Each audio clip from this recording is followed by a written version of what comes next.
Dengan gambaran itu, kemajuan itu didorong bukan dengan membangun kota baru, tapi dengan memajukan 40 kota yang sekarang sudah ada, dinaik kelaskan sehingga mereka menjadi penggerak perekonomian di seluruh wilayah Indonesia. Jadi bukan membangun dari nol kotanya. Semarang didorong maju, oke? Kemudian Purwokerto didorong maju, Cilacap didorong maju, supaya mereka menggerakkan perekonomian yang ada di sekitarnya. Tapi bila kita tidak mendorong 40 kota ini, nah ini dia nih, ini contoh nih. Jadi 40 kota ini sebagai persatuan, ini bukan kota-kota yang nol. Lain dengan membuat IKN itu lahan kosong dibangun kota. Kalau ini kota yang didorong kemajuannya. Jadi yang disampaikan Gus Imin itu ada dasarnya, ini loh dasarnya nih. Dengan demikian kota-kota ini akan menjadi penggerak perekonomian di wilayahnya. Selama kita tidak mendorong kemajuan itu lewat kota-kota, kita tidak menggerakkan. Semua hasil pertanian diserap oleh kawasan urban. Hari ini 57% penduduk Indonesia tinggal di perkotaan. Di tahun 2050, 75% penduduk Indonesia tinggal di perkotaan. Bila kita tidak membangun, mengupgrade ya kota-kota kita ini, 40-an kota, maka kita akan mengalami problem yang sama seperti di Surabaya. Kenapa kita membangun ibu kota baru? Iya. Kata Pak Jokowi ini hadiah Indonesia buat dunia. Iya. Kita harus membangun ibu kota baru yang lebih bagus dari Dubai. Mimpi kita memang harus besar, betul. Tapi kalau mimpi buat ambisi pribadi ini pakai duit publik yang jumlahnya besar gitu. Jadi memang keblinger. Bukannya dia ini loh persembahan saya buat rakyat Indonesia, buat generasi mendatang, enggak. Ini menyumbangkan hadiah buat dunia. Buat orang-orang kaya datang. Jadi itu yang terpenting, check and balance. Boleh presiden punya ide kayak gitu, tapi di-challenge kan di DPR-nya. Kita ingin agar apa yang sudah dikerjakan itu memberikan manfaat sebesar-besarnya untuk warga Indonesia. Kan gitu ya, Ref? Iya. Nah, saya sederhana hari ini sih, lihat aja selama itu ada aturan perundangannya, siapapun pejabat negara harus melaksanakan. Selama ada peraturan perundangannya, tidak bisa kita selera kita gitu, selera saja. Nah, keputusan itu harus dihormati. Makanya kalau ditanya sekarang, dan itu buktinya apa di Jakarta? Di Jakarta, saya lagi pakai rekam jejak nih. Rekam jejaknya itu bukan asal ganti orang, bukan asal berhentikan program, tidak. Ilmu, data, fakta itu menjadi penentu dalam pengambilan keputusan. Kalau kemudian itu dipandang sebagai sesuatu yang objektif dari assessment itu baik, let's proceed. Tapi kalau tidak, jangan. Jadi saya melihat ke depan kita harus menomorsatukan pertimbangan teknokrasi di atas pertimbangan politik.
Apakah selama saya bertugas menggunakan buzzer, apakah menggunakan pasukan berbayar untuk bertempur di sosial media? Enggak. Boleh dicek, Jakarta ini kelihatannya kotanya besar, tapi sesungguhnya kecil.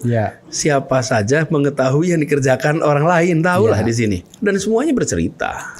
Kami menghormati pembaca di media sosial dengan menyampaikan informasi yang akurat, informasi yang baik, lengkap. Itu sebetulnya ya, Ref, itu cara menghormati audiens, Ref. Kalau kita menyampaikan sesuatu dengan lengkap, dengan baik, itu kita menghormati pendengar kita kok. Kita menghormati audiens. Tapi kalau kita menyampaikan kabar yang tadi mesin pencetak fakta-fakta yang tidak benar, itu merendahkan audiens kita. Nah, bentuk penghargaan itulah yang kita ingin jaga.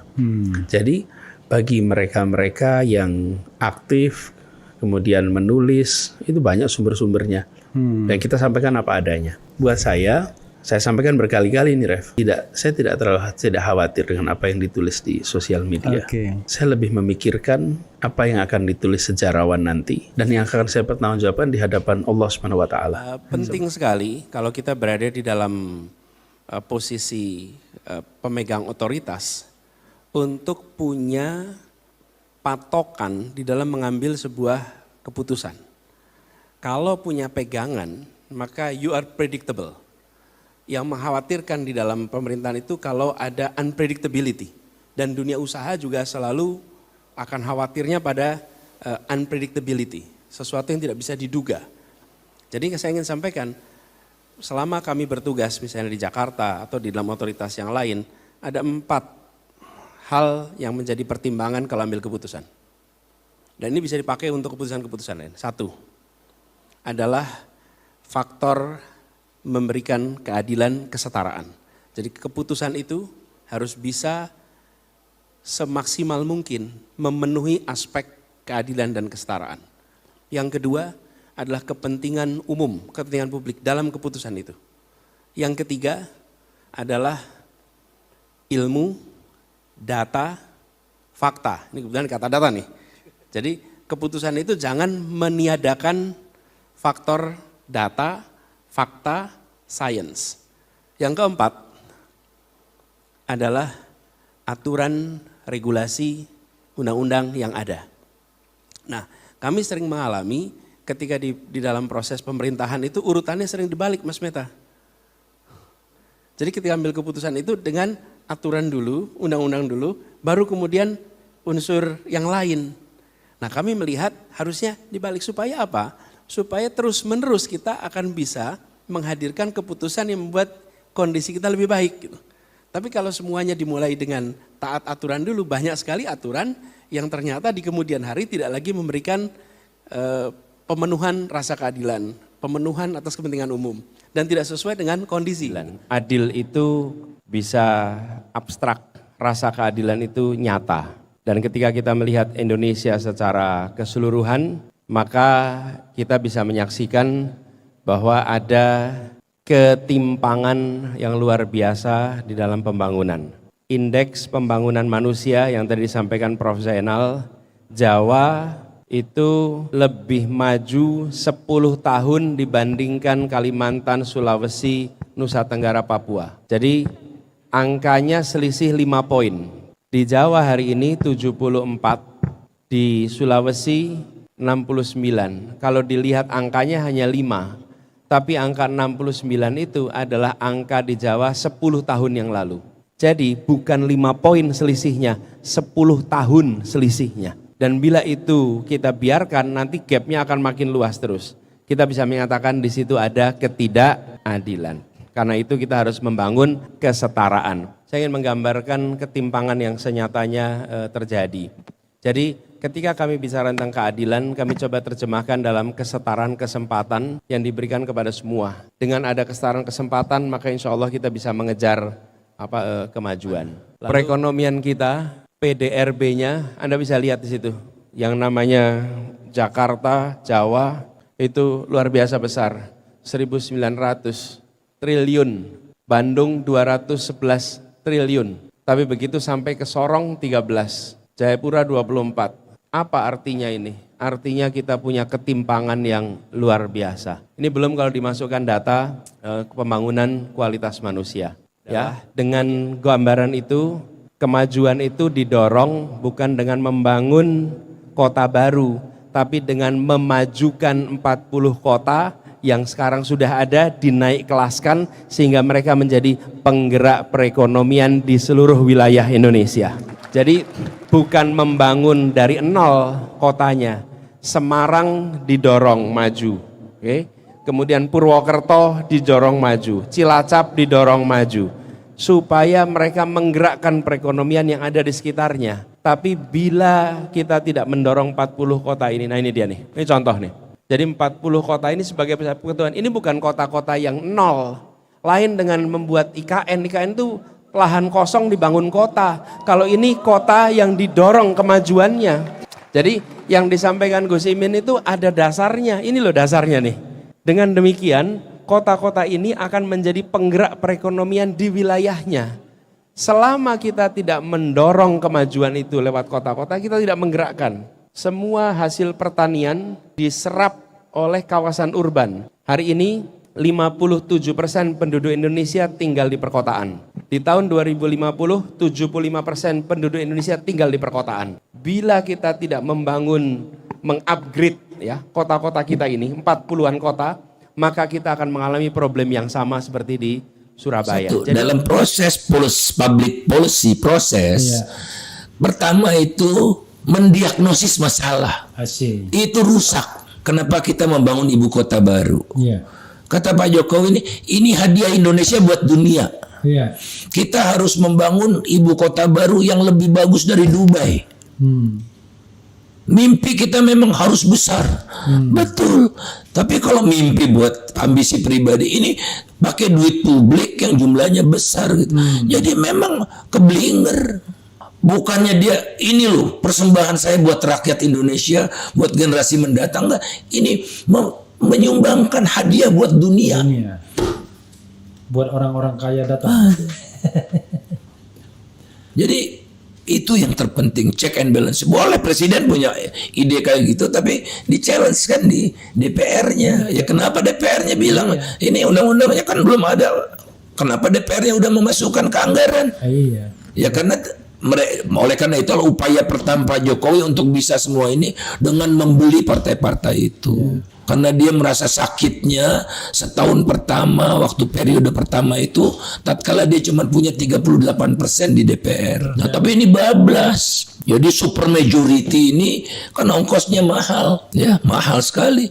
Dan secara sadar Pak Jokowi memberikan keleluasaan kepada partai-partai itu untuk cari uang buat pemilu gitu. Kita ini kan mengadopsi prinsip demokrasi. Di dalam demokrasi itu setiap 5 tahun sekali itu kita melakukan proses pemilihan umum dan pilpres. Sebetulnya apa sih fungsinya ini pemilihan umum tiap 5 tahun itu? Sebenarnya gini Ref, kalau dibuat analogi ya Ref ya. Kita ini berangkat dari titik nol menuju tujuan bernegara. Tujuan bernegara kita itu tertulis dalam pembukaan Undang-Undang Dasar 45. Di situ. Dan itu yang sering saya ulang-ulang. Ya, itu kan ke sana. Kita ini untuk apa? Melindungi, mencerdaskan, memajukan kesejahteraan umum kan gitu. Terlibat dunia. Agar apa? Agar ujungnya itu tercapai keadilan sosial bagi seluruh Indonesia. Oke? Jadi dalam perjalanan menuju ke sana itu seperti sebuah perjalanan pecinta alam itu. Mendaki.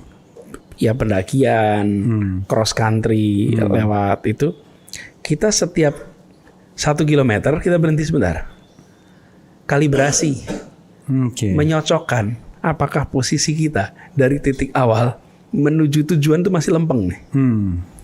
Kemudian arah itu diperbaiki. Dilempangkan 5 tahun kita kalibrasi lagi. 5 tahun kita kalibrasi lagi. Dan ketika 5 tahun itu, yuk ketua rombongannya siapa yang kita tentukan untuk etapa kedua, etapa ketiga. Jadi setiap waktu kita itu merujuk kepada sebuah tujuan akhir. Nah, kira-kira gitu. Jadi ketika kita di 2009 ada pemilu, 2014, 2019, ini nanti 2024. Itu bukan semata-mata melihat etapa 5 tahun terakhir. Ini adalah sebuah garis panjang menuju keadilan sosial. Kan cita-citanya itu. Jadi ketika setiap etape selalu muncul hal-hal yang harus diteruskan, Oke. ada hal yang harus dikoreksi, Ya. lalu ada hal yang harus dihentikan, dan ada hal baru yang dibawa. Selalu 4 itu. Jadi kalau IKN tadi yang Nah, diapakan? saya termasuk Refli ini Ya. kita kerjakan di Jakarta itu. Termasuk ketika kita mulai bertugas, lihat apa yang kemarin sudah dilakukan. Lalu dikaji mana yang harus dikerjakan, Ya. mana harus dikoreksi, mana harus ditambahkan, mana yang tidak perlu diteruskan lagi. Jadi sederhananya kita ingin agar apa yang sudah dikerjakan itu memberikan manfaat sebesar-besarnya untuk warga Indonesia. Kan gitu ya, Ref? Ya. Nah, saya sederhana hari ini sih, lihat aja selama itu ada aturan perundangannya, siapapun pejabat negara harus melaksanakan. Selama ada peraturan perundangannya, tidak bisa kita selera kita gitu, Ya. selera saja. Nah, keputusan itu harus dihormati. Makanya kalau ditanya sekarang, Iya. dan itu buktinya apa di Jakarta? Iya. Di Jakarta, saya lagi pakai rekam jejak nih. Iya. Rekam jejaknya itu bukan asal ganti orang, Iya. bukan asal berhentikan program, tidak. Dan yang namanya di pemerintahan itu selalu ada 2 C, change and continuity. Tidak bisa hanya 1 C, Ya. hanya change saja atau hanya Continuity. continuity saja. Jadi saya ingin sampaikan ini bukan selera, oh saya akan teruskan atau tidak teruskan. Justru libatkan semua. Kenapa? Karena unsur yang ketiga tadi, ilmu, data, fakta itu menjadi penentu dalam pengambilan keputusan. Kalau kemudian itu dipandang sebagai sesuatu yang objektif dari assessment itu baik, let's proceed. Tapi kalau tidak, jangan. Jadi saya melihat ke depan kita harus menomorsatukan pertimbangan teknokrasi di atas pertimbangan politik. Teknokrasi. Biarkan teknokrasi itu yang mendominasi. Termasuk keputusan-keputusan soal itu. Jadi bila itu baik, dalam assessment proceed. Bila itu harus dikoreksi, tunjukkan di mana letak koreksinya.